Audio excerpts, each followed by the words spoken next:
নমস্কার বন্ধুরা, টিনার লাইফস্টাইলে তোমাদের সবাইকে অনেক অনেক স্বাগত। আশা করি তোমরা সবাই খুব ভালো আছো। আর দেখতে পাচ্ছ ছোট্ট একটা তোমাদের ফুলের গাছ দেখাচ্ছি। ছোট না, ওপর থেকে ছোট লাগছে।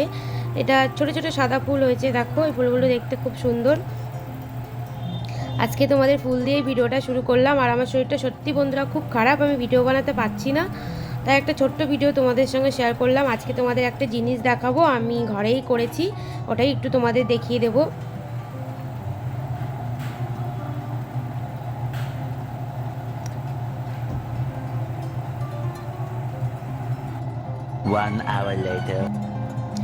আর এখানে দেখো বন্ধুরা, বাজার এসে গেছিলো, এগুলো সব এনে রাখা হয়েছে। ডিম, তারপরে তোমার চিকেন ছিল যেহেতু ডগিরা আছে, আর এখানে ভিমবার কুমড়ো দেখতে পাচ্ছ। আর এখানে এই যে ভুট্টো এনেছিল, কি বলবো বন্ধুরা, ভুট্টোগুলো প্রচণ্ড বাজে ছিল খেতে, কিন্তু দেখতে দেখো কত সুন্দর। যদি ভিডিওটা ভালো লাগে অবশ্যই লাইক করো, কমেন্ট করে শেয়ার করো, নতুন বন্ধুরা অবশ্যই সাবস্ক্রাইব করে দিও।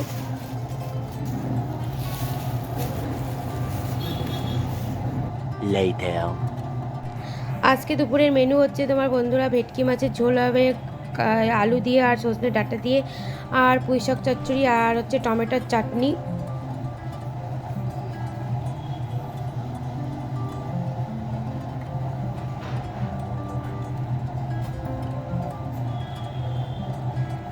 এখানে সব রকম সবজি ঘরে থাকা যা ছিল সব কিছু দিয়ে আমি পুঁই শাক চচ্চড়িটা বানাচ্ছি। মাছে এবার আমি হলুদ লবণ মাখিয়ে মাছগুলো ভাজা করে নেব, পুঁই শাক চচ্চড়িটা চাপিয়ে দেবো। বন্ধুরা অবশ্যই তোমরা ভিডিও দেখে একটা লাইক করো, কারণ তোমাদের একটা লাইকে আমি অনেক অনেক আনন্দিত হই, আর আমার ভিডিওটা আরও অনেক জায়গায় পৌঁছায়। অবশ্যই তোমরা একটা লাইক করবে, একটা লাইক করলে তো আর কষ্ট হয় না, প্লিজ একটা লাইক করে দেবে ভিডিওটা।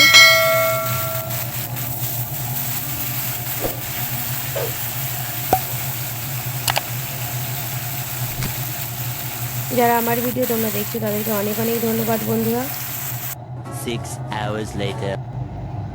এটাই তোমাদের দেখানো ছিল বন্ধুরা। এই যে গরমকাল আসলেই আমি ঘরে টক দই পাতি, তাই টক দই পাতবো বলে আমি এই দেখো দইয়ের সাজাটা আমি বাটিতে লাগিয়ে নিচ্ছি। আর এই কাচের বাটিতে আমি টক দই পাতি, এটা অনেক বড় বাটি।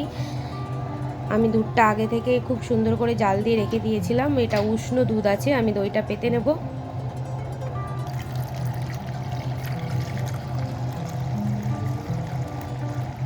গরমকালে তো টক দই খেতে সত্যিই ভীষণ ভালো লাগে, আর যদি ঘরের তৈরি হয় তাহলে তো কোনো কথাই নেই, দারুণ টেস্ট হয়।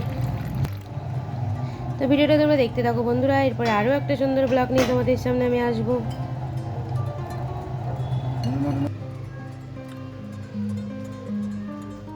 2000 years later.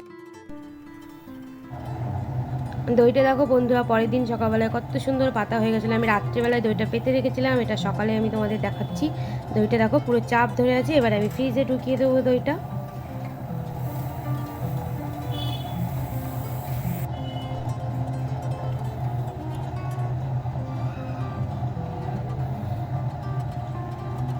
তো এখনকার মতো টাটা।